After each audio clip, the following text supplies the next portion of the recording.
And that means it's bug season.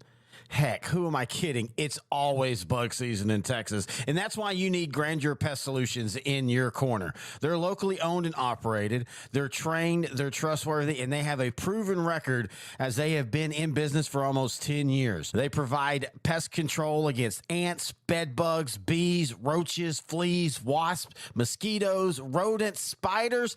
If it crawls and you don't like it, they're probably going to take care of it for you. Now, they serve all of the Dallas-Fort Worth area, and they're locally owned. These two guys have been running this business since 2013, and every year they get bigger and bigger. But you know what they still do? They still have great customer service. In fact, if you get a hold of them, they're usually going to have your quote and your job ready to go within 48 hours. That's pretty good. Now, you can call them for a free estimate at 469-809-1769. You can find them online at Grandeur4, that's the number 4, shore.com.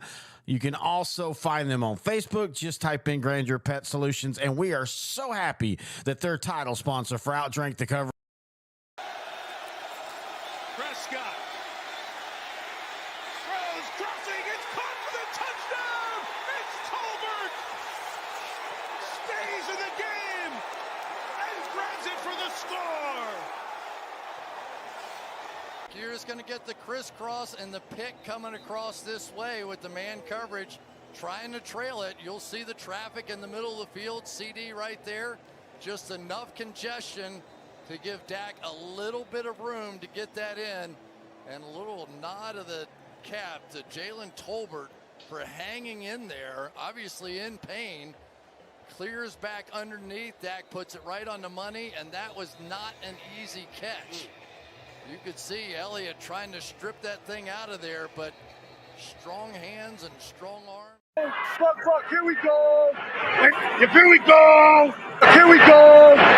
Here we go! Yeah, here we go! It's time. Here we go! Happy hour. So pick up your step Victory and Monday. smile a while. Here on Outdrink the Coverage. I do apologize to the Houston Texans fans. I actually meant to get the game-winning field goal kick for that one and put it in there with that. And as soon as I clicked to hit that as it started, my mental thing went, shit. I just totally forgot. I do apologize. Next time, though, when it's a crazy Texan win, because to be fair, we could play a game this week of which win was the craziest. By the way, that's intern Noe. I'm Terry. This is Outdrink the Coverage. Victory Monday for the Dallas Cowboys and the Houston Texans as both of them win. And what was, if you want to count the college football, which we're going to talk about, this was an absolute wacky, weird, fun weekend of football all throughout, and including high school, by the way, which I cover. A lot of crazy games happened in my coverage zones, but this is the weekend that you point to people that aren't football people and say, this is why we watch the game. Oh, yeah, sheer craziness. Let's just, Sunday alone, the 12 o'clock games were all about offense, big offensive plays. 3 o'clock games, this is, 1/3 football or 1/3 offense, 1/3 defense, 1/3 special teams. Well, if you wanted some defensive and special teams plays, you got your 3 o'clock games because all those games were chock full of them. And then that crazy Thursday night game finish. And I think on our Discord channel, someone had posted a picture of all the score or some of the highlight scores in high school football in Texas, and there was one that was both teams scored over 100 points. Yeah, 6-man. Crazy. Oh yeah, that's 6-man for you. How is it to be you score 116 in a football game and lose by 45? This is right in that time where you're going to start getting the wacky. We've been feeling out each other, and you and I talked about this like with our fantasy more and more.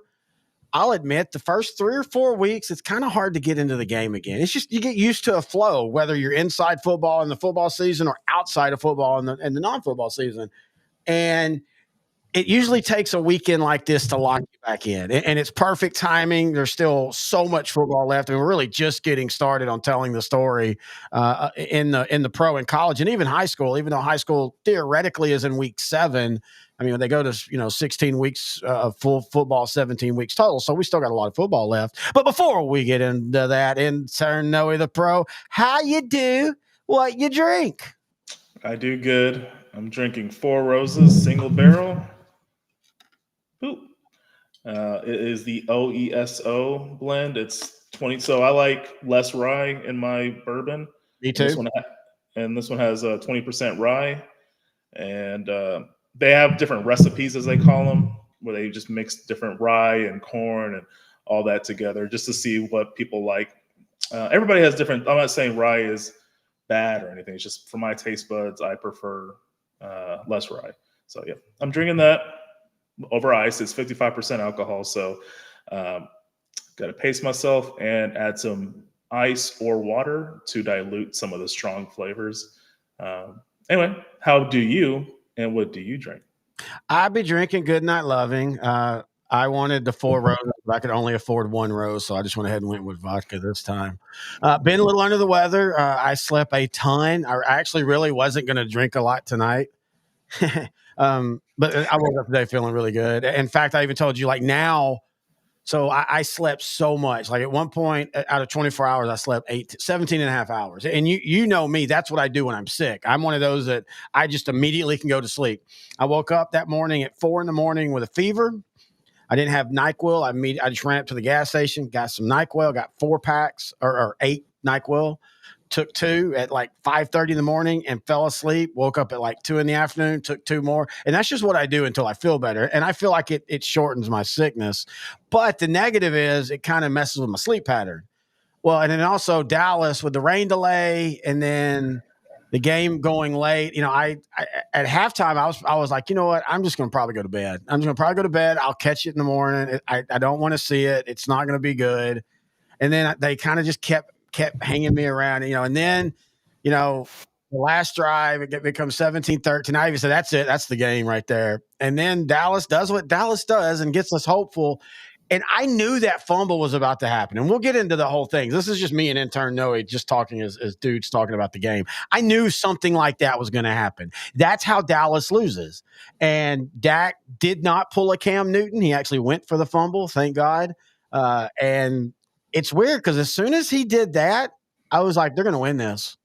I don't know why that just made me feel, even though on the very next play, he had Jalen Tolbert and it kind of was he had to throw it low and he missed it. And by the way, did you hear what Dak said after the game? He said, how about Jalen Tolbert? That dude effing sprained his nuts, got back up and made the catch. But I don't know why, but them landing on that fumble made me think that they were going to win. Now, I will admit, I thought they were going to do a draw play to Dak up the middle. I thought that was good because that's kind of what they do in those moments, and teams haven't figured that out yet.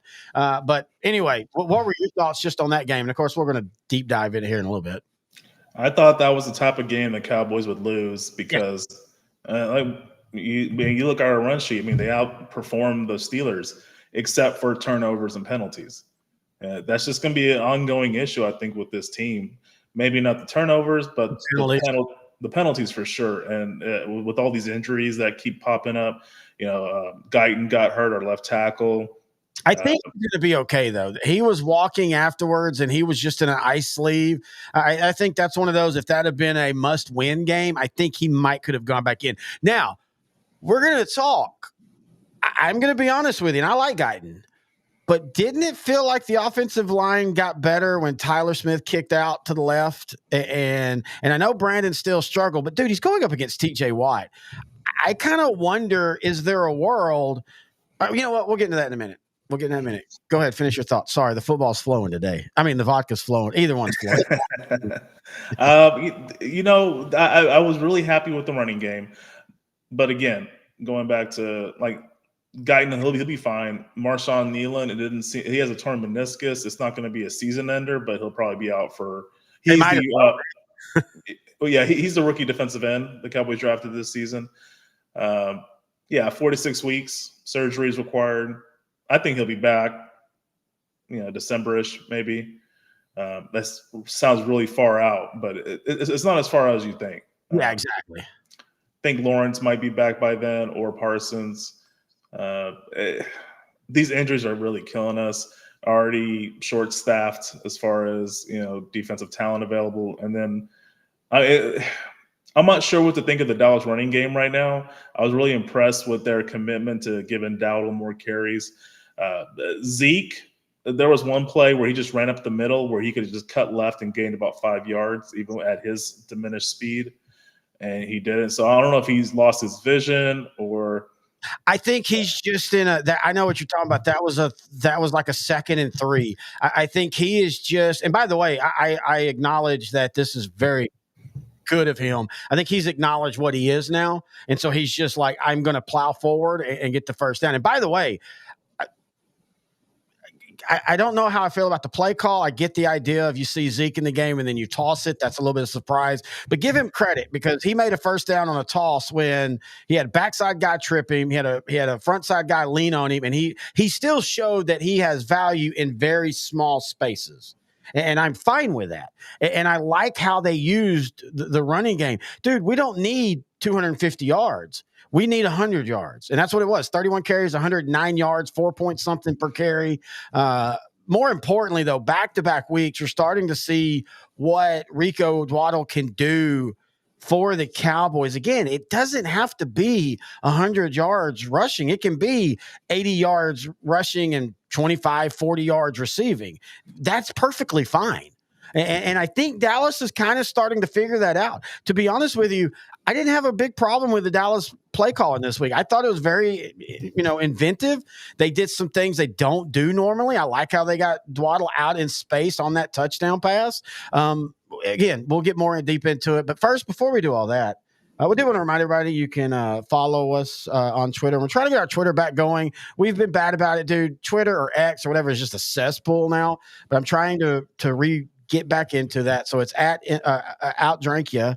You can also email us, odtcshow@gmail.com. And let's go ahead. Hang on. This might take a second. We're doing some new things today because that's what we always do. Hey, your camera is much improved today. Yeah, we had Spectrum came out and they fixed everything, thankfully. As far as we were having some upload issues. And the funny thing is we were having the upload issues. I didn't mean to hit play on that. We're going to pause that for a second.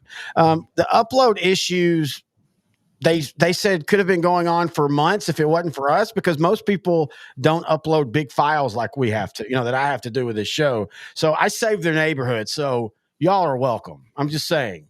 When aliens come and zombies come and we have to upload all of our information, it will go smoothly. All right, so let's go ahead and jump into what Saturday was, because Saturday was friggin' awesome. And that, of course, is college football. Now, what I've downloaded, and this is from Bleacher Report, so if y'all want to claim the video, go for it, bros.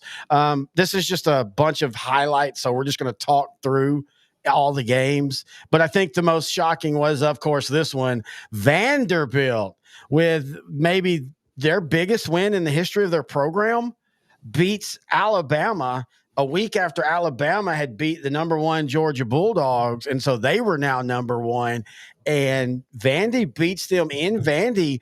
And to be honest with you, Noe, this wasn't like a fluke. It wasn't like Vandy was running a bunch of trick plays and Alabama offensively was struggling. Vandy just got into a gunfight with them and actually won that time. Yeah, I kept looking at the score and I was just wondering, okay, so Alabama's going to have a big fourth quarter like they did. And they did. Yeah, they did, but I just couldn't believe when I saw the score.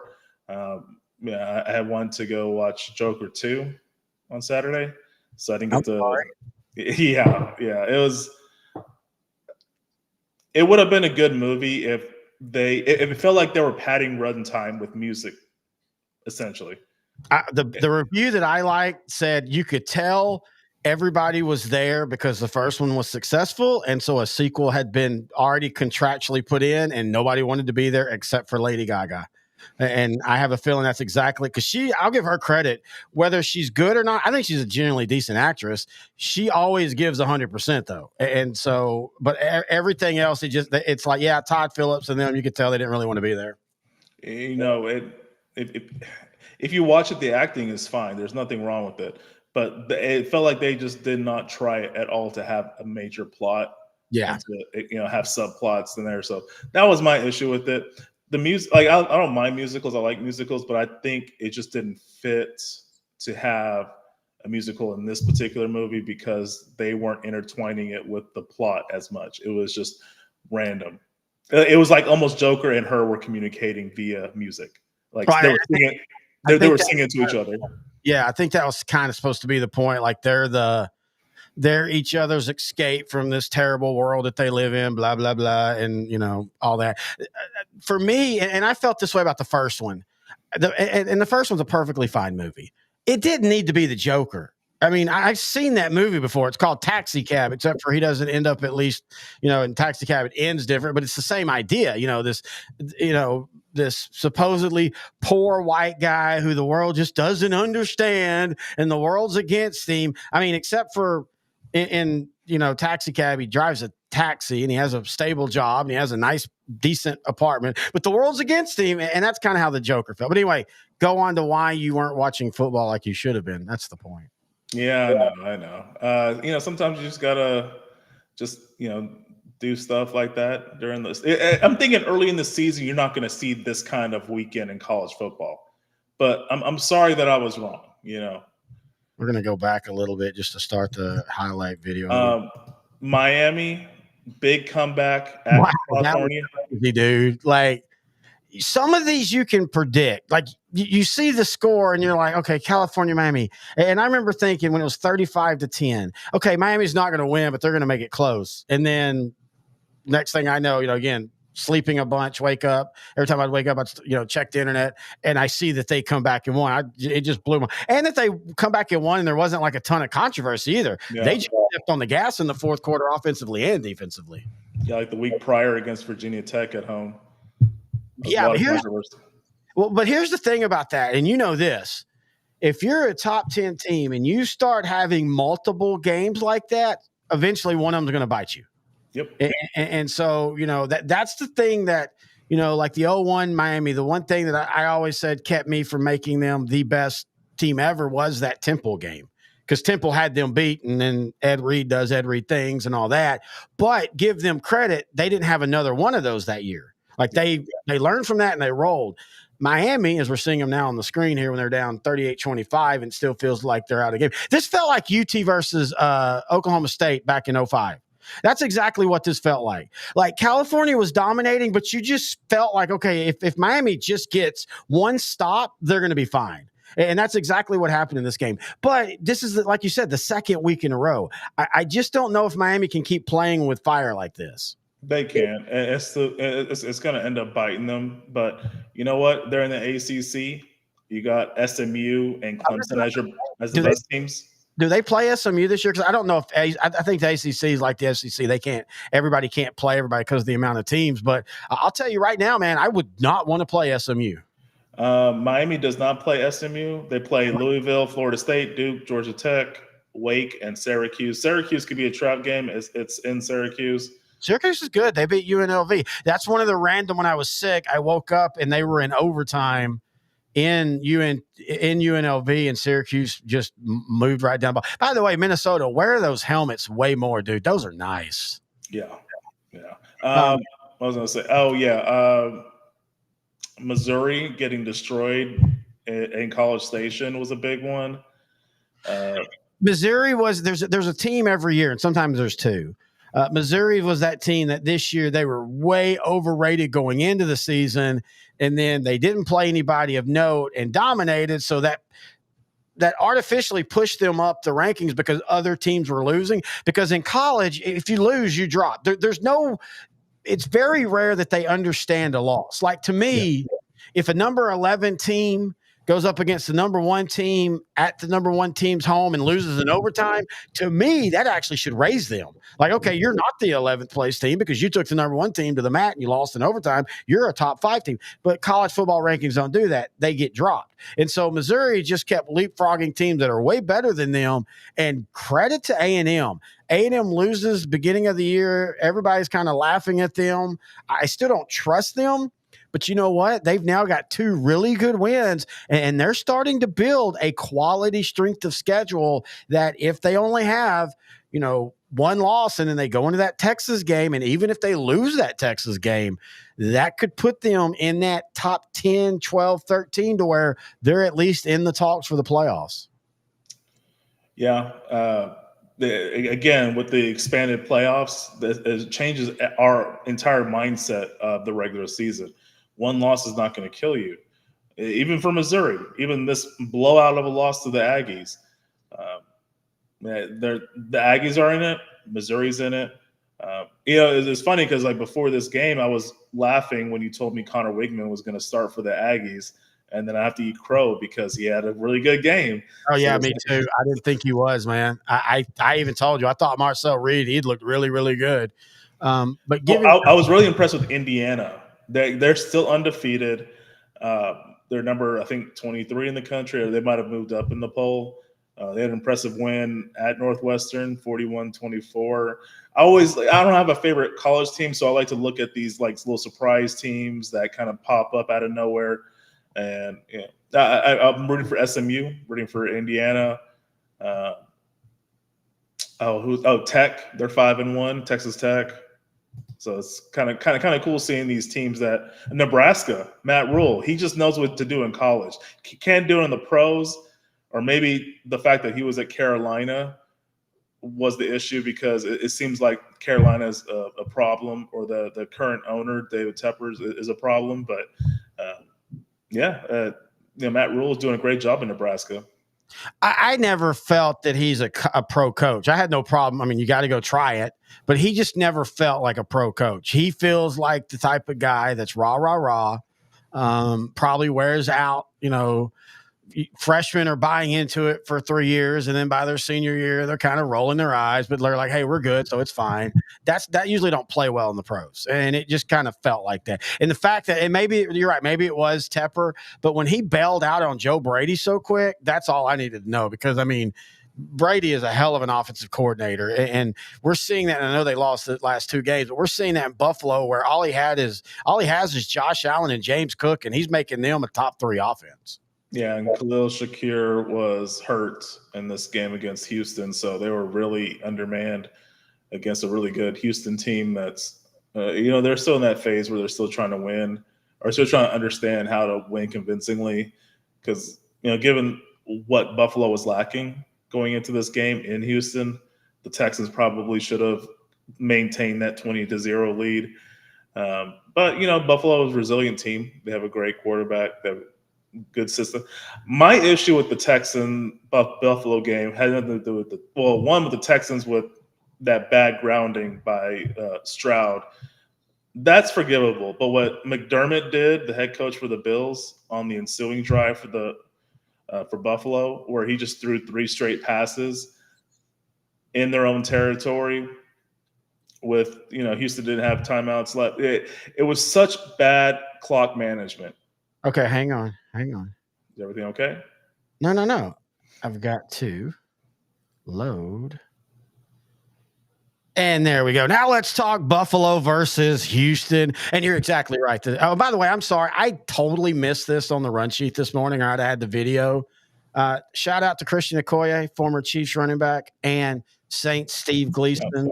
The block punt, maybe the most famous block punt in the history of the NFL. I'm sorry, I totally forgot that. That's my bad for earlier. We'll get that back next week. By the way, next week, intern Noe the Pro is in studio. You can go and do your shot now, buddy.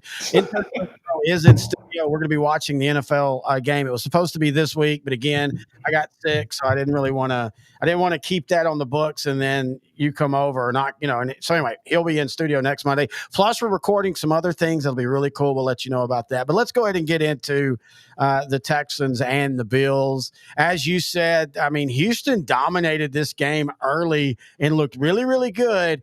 But also, as you said, they're still trying to kind of learn how to win. But also, with Josh Allen, he's just that guy. He's going to find a way to get back into games.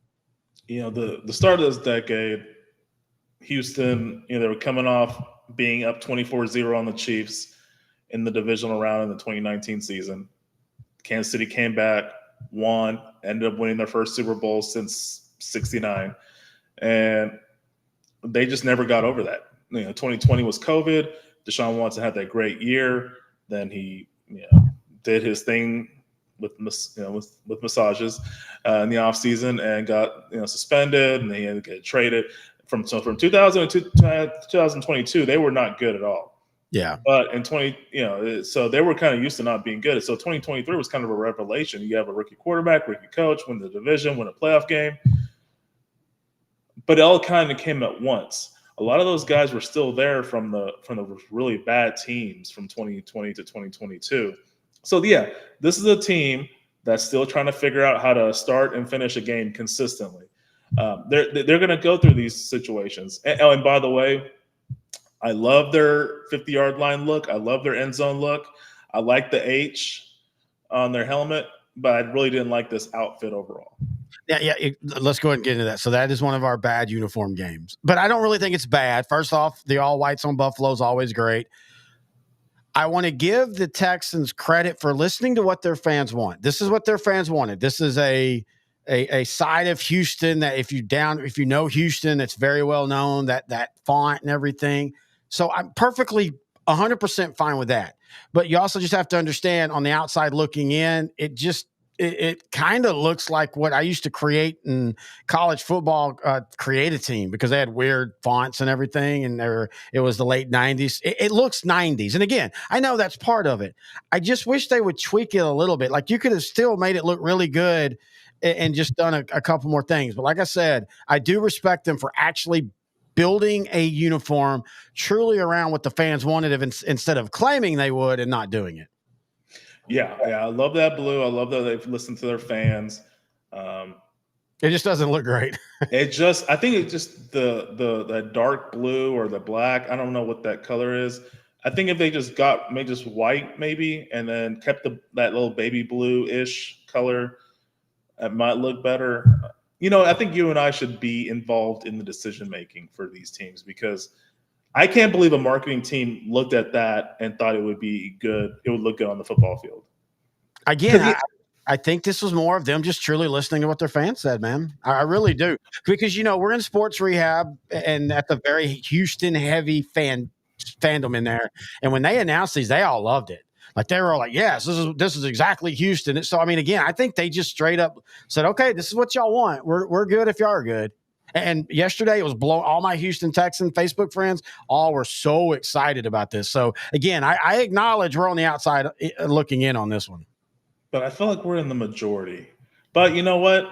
As long as they sell, that's the only thing that matters. As long as fans buy these, in the end, it's a business. If you can make money with it, they're going to keep selling it. I think we're in the majority, again, on the outside. Yeah. I think in Houston, well, I think you have to be in Houston fan, not just a Houston fan. Like, if you're a Houston fan and never been to Houston, you might not even get it. But if you're a Houston fan in Houston, I think 99.9% love this.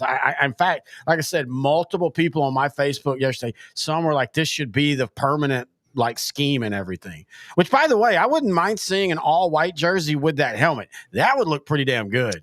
That would look really good. And I think that's what they really should do. Or also, they should have an alternate helmet where it's white with that H. Oh, I like that. I'm a big believer in your alternate. If you have an alternate helmet, one of them needs to be white, because every logo, when you just flip it, don't wear it all the time. I didn't even realize, I was messaging you earlier, I didn't realize Green Bay has an all white look this year.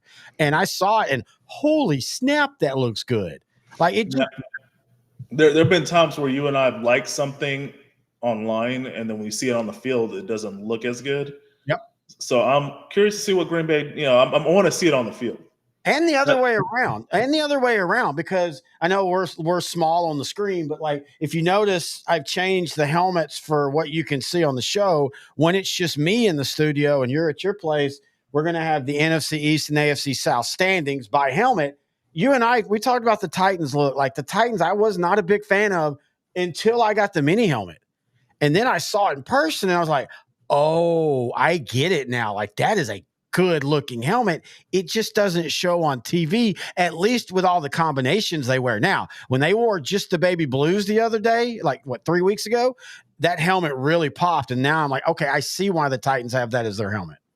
Yeah, for sure. Again, and this was a great game overall. Nico Collins getting hurt sucks. I'm not sure how long he'll be out for. I think it's week to week at this point. So he could be available next week or maybe in 2 weeks. Who knows? That's the one thing, and we'll talk about CeeDee Lamb's weird struggles right now, but that's the one thing I'm going to give CeeDee Lamb. All the top wide receivers seem to miss a ton of games or a ton of time, and he hasn't yet. I mean, like you've got Nico Collins and Tank Dell both always seem to be coming into the lineup and out of the lineup. It feels like you rarely see both of them on the field for an extended period of time. And it's great that you have both of them so you can deal with it. But they lost a lot of depth. Noah Brown's not there anymore. And he really provided a lot of depth last year. And I know you got Stephon Diggs, but I'm going to just go ahead and say it. Stephon Diggs, I mean, he's okay now. He's perfectly fine. As long as he accepts that he's not the number one, he can be a hell of a number 2/3 guy. But just how long will that last? But yeah, I'll give CD credit. He doesn't miss a bunch. Yeah, CD doesn't miss a bunch. He's built pretty well too. He's at 6'2", about 200, 205, kind of like Michael Irvin's build. The way he plays, it's hard for him to. Same. Like Michael Irvin feels bigger to me than CeeDee Lamb. And a lot of it's the pads. We talked about that before. The pads they wear now. But when I think of Michael Irvin, he looks like a big hulking wide receiver. CeeDee Lamb, I have to keep for reminding he looks 5'11" on the football field. Yeah, I see your point. I think it's more to do with the pads. If you actually look him up, he's about 6'1", 6'2", about 200 pounds. He's 6'2". He's 6'2", like 215 right now. He's a lot bigger than what we're thinking, but I understand he has a very slender look. I'm not like the widest, broadest shoulders. Well, Michael Irvin, he also had an extra 20 pounds worth of additional padding he put on. Had pads. He had his cocaine vials. He had his dildos. Allegedly. Hey, do you think that him and Diddy ever party together? Because man, I hope not. I would be so sad. The sword fights. I'm gonna have to eat so much crow for that one, man. I'm not eating baby Lou. Wait, baby Lou. Woo! And now Drake the Covers just got their first YouTube strike. Speaking of cocaine, though, Patriot safety Jabril Peppers. I didn't know this until today. He was arrested for strangulation. Wow, and cocaine possession. You're getting good on the segues, by the way. Very nice. It was weird. I mean, I knew Miami was going to struggle against the Patriots. By the way, bad game, 15-10 Miami. They needed to win a whole hell of a lot more than the Patriots did. But yeah, Peppers wasn't in the game. I didn't even really think to look into why, but I thought he was hurt. I thought he was. Well, now initially when I found out he wasn't playing, I thought that he was hurt. But then today the news came out. Just random. He just signed that big for him, like 3 years, $33 million or something like that contract extension in the offseason. The Patriots are trying to shore up some of their key players like Kyle Duggar and all them. He was one of those key players they wanted to sign up. And I was telling you, I always thought he was so good coming out of Michigan. He just seems like that jack of all trade guy that someone like a Belichick, like a very diverse player that can play multiple positions. Yeah, and Cleveland didn't use him. Definitely didn't use him right. And he's going to be fine. He'll be back. As long as this doesn't turn out to be something that's, seriously that, uncovers multiple things in the past. This is literally the first thing. I've always heard he was a good, I think he was the Man of the Year nominee for Cleveland or for the Giants the one year he played. I can't remember. He was the Man of the Year nominee in one of those and stuff. So I'll toss this up to just bad night. Cocaine wasn't good. It got cut with some baking soda or something. He wasn't happy. But I love the segue. I really like that. All right, so let's we'll circle back to Dallas. Let's talk about the best games. Thursday night set the bar for what was going to be. We thought that's the greatest game of the season, and it was until Sunday. And that's a good thing because let's be fair, up into this week, the NFL, the continued talk about defenses are dominating, quarterbacks are struggling, points are down, and points are still down. And by the way, there was, just like you said, Dolphins, Patriots, there's still some very ugly games, but Atlanta, Tampa Bay was absolutely just wonderful. It was such a great contrast of a quarterback like Kirk Cousins, who talk about comebacks and playoffs and, night game Kurt and all that. But when he is throwing, he is just clinical. Like, I think people forget just like what a pure passer he is. He's like a happy Jay Cutler. Because, Jay Cutler just threw the ball, but Jay Cutler always looked just like he was, I don't care. Kirk Cousins is the exact opposite. But in contrast to him and throwing for 500 yards and 4 touchdowns, there's little Baker Mayfield who just kind of runs around. I'm not going to say he looks like Kyler Murray, a toddler that stole your cell phone, but he's not far off. But yet he's just as effective. And it was such a great game. The South, and I said this in the moment. The NFC South, it's not the best division, but right now it's the funnest division. Every game outside of Carolina, every game is just a fun contrast and styles and wild finishes and crazy games. It is ridiculous, and I can't wait. I believe this weekend it'll be a big game too. Let me see here. Oh yeah, Tampa at New Orleans. So that's going to be good, and we're going to watch New Orleans tonight too, as we're talking about the rest of Week 5 of the NFL season. Yep, I've got the screen loaded up right now. This was such a great game. I mean, I believe I just past that. I outdrank the coverage. I was doing show notes for our future special episodes. We're going to be doing them next Monday when I'm in the studio. Yes, sir. And man, I guess I just passed out because I guess I outdrank the coverage. But I didn't watch the overtime. I watched it the next day, and it was just crazy. Like, you really thought that even though Atlanta had all those yards, Tampa was in control of that game, and then they just, they got Irving. I mean, that's the game right there. He fumbles now, and give defense credit. They immediately got Atlanta off the field, but give Atlanta credit. And this is something. No, I'm not. I'm sorry, Smith. I was going to say this is something you wouldn't have done last year. Atlanta had all their second half timeouts. And you talked about that last night during the Cowboy Steelers game. I was absolutely shocked when there was that 12-man penalty for the Steelers in the second half. Their options were they could just take the penalty, which is just 5 yards. Take the penalty, 5 yards, keep your timeout. And they took their timeout. Like, that blew my mind because, look, Dak and Mike McCarthy and whoever the 42 offensive consultants are, we want to knock them about game management, but they bled that touchdown drive perfect. They bled that touchdown drive absolutely perfect. Why does my background keep disappearing on here? And Pittsburgh, this is one of those knocks on Mike Tomlin. They just were terrible during their time management in the second half, and that's what lost the game.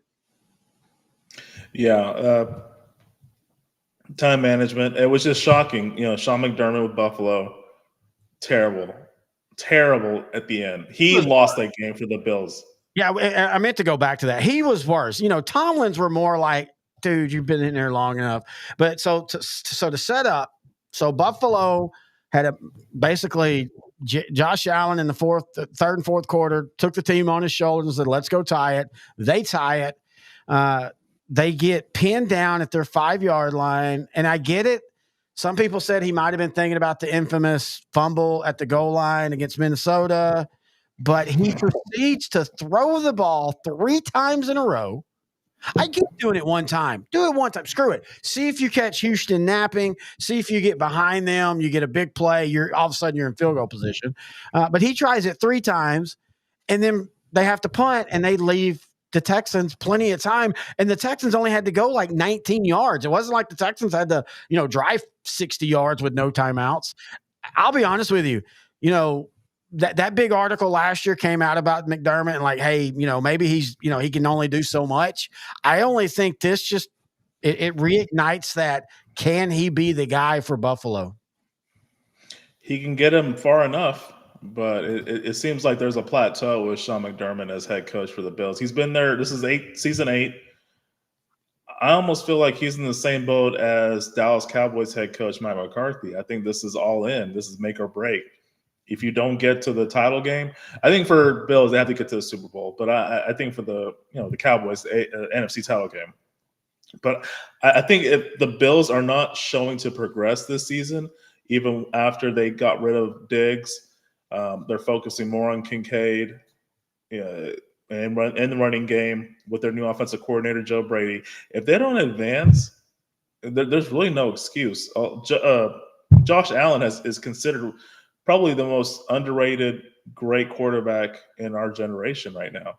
I don't Yeah, even know if he's underrated now. I think he is firmly at one or two, depending on who you talk to. Mahomes will get the ring and all that, but as far as especially, even when you had Stephon Diggs, especially with we don't have as much or built around him. I think he's the top two quarterback.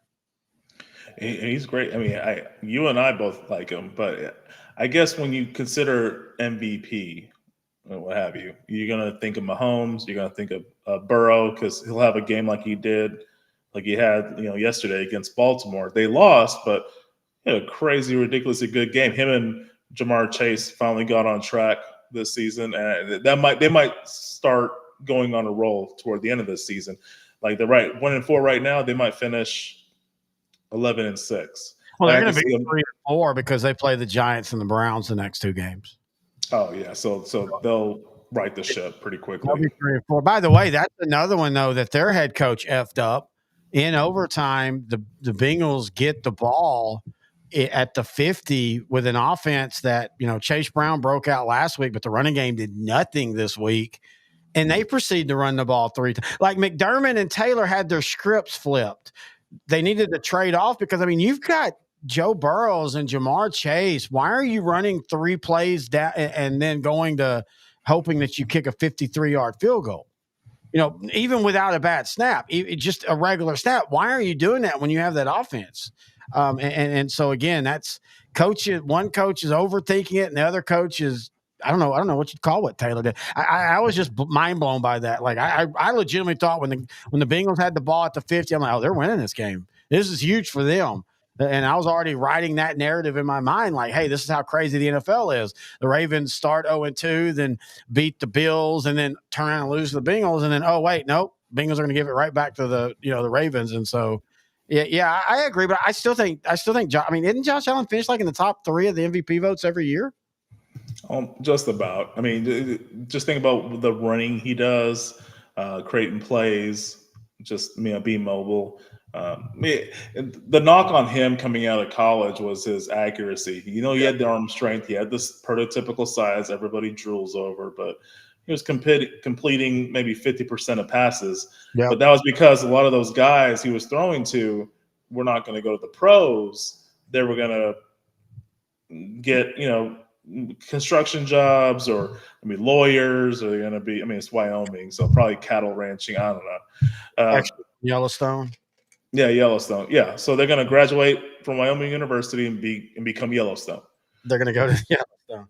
No, they're just going to become Yellowstone. A part of the park. You just go like lay there and they just spray paint you yellow. I like that. Yes. Yep. But yeah, so again, coaching in the NFL, and to be fair, it's real easy when you're sitting on the outside. It's like the Jeopardy thing. It's real easy to answer Jeopardy questions when you're sitting on your couch. Yeah. But go in front where you're in front of cameras and you've got real stakes and you've got real, you have to make a decision. Boom, boom, boom. I get it. But this is why the best teams have people that's what they do. Like they're just there to be like, okay, I'm the clock guy. All right, here we go, coach. If we get to 3 minutes, we're going to do this. If we get to 5 minutes, we need to do this. It's okay to need that. I think too many coaches have that ego, and I get it. You're a head coach of an NFL program. You're going to have an ego, but I guess I'm just different. I'm the guy that I want all the consultants. I want somebody for every situation to help me guide myself, because in the middle of the game, you as a head coach should be thinking about only 3 or 4 things. And you shouldn't be thinking about everything else. That's what the assistants are for. Yeah, agreed. 100% agreed. You got to focus on coaching.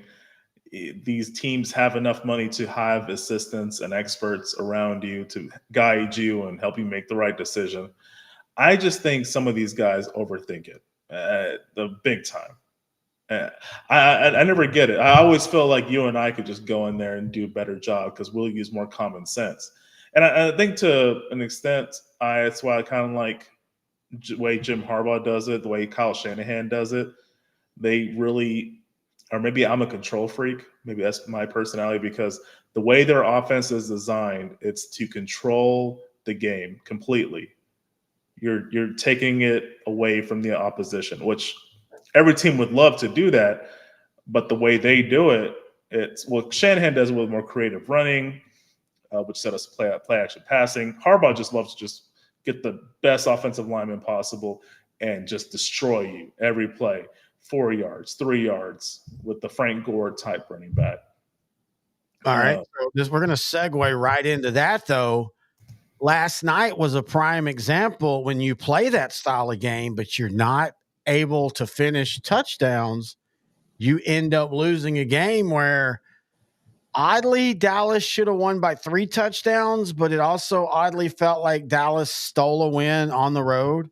And so we'll go ahead and play the highlights as we talk. And I want to say this. I said this last week. And again, we had a lot of technical issues, but I told you this last week. I wasn't so worried about Dallas if they're at 10-7 or 9-8 and they have all these gritty wins and a couple kick in the nut losses, because I have felt that is what they have not had going into the playoffs. And then when they get popped in the mouth, they don't know how to respond. It seems like their 12 wins were all ass kickings.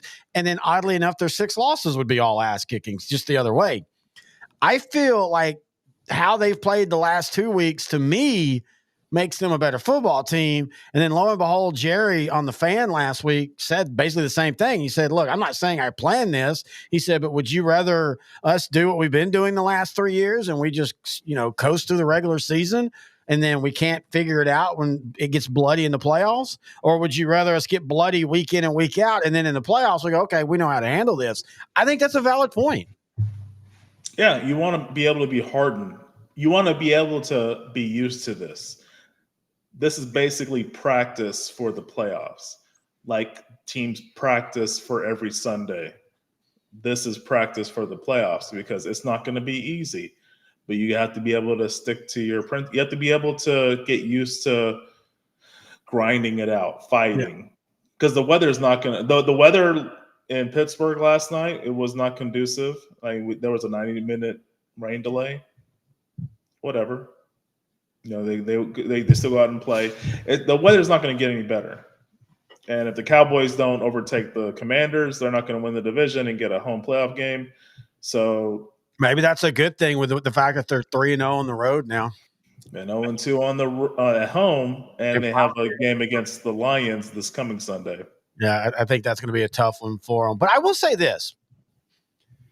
Look, we can talk about the Dak. I know with people, especially now that he's the highest paid quarterback, at least for the moment, people are going to hone in on the 2 interceptions and the fumble.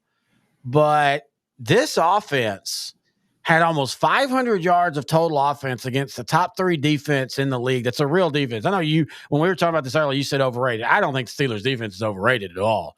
I think Dallas just kind of figured out how to attack them and kept – I mean, again, you can't complain about the play calling. We want to do that so quick nowadays, and I'm one of the worst. But to me, Dallas got their guys open with motion. Dallas used concepts to get open instead of just, hey, you be better than him and go get open. And you and I talked about that through multiple offensive coordinators for the last 10 years. That's what it feels like Dallas wants to do all the time. Just, get open. It felt like they were doing things to get them open. So I really loved it. I thought the offense, outside of the penalties and outside of the turnovers, though, the turnovers, that's not a normal thing. I thought the offense might have taken a huge step forward last night. Yeah, the thing with the Cowboys is ball control, what they need to do. And I think establishing this type of running game where you're giving one guy 20 carries, I always feel like 25, 30 carries is perfect for a running game. It doesn't have to be one guy. It could be 2 or 3 guys. It just controls the clock. It keeps your defense fresh. And as long as you can convert first downs, I mean, you're in control of the whole game. It kind of puts pressure on the defense to make a stop. It puts pressure on their offense to score.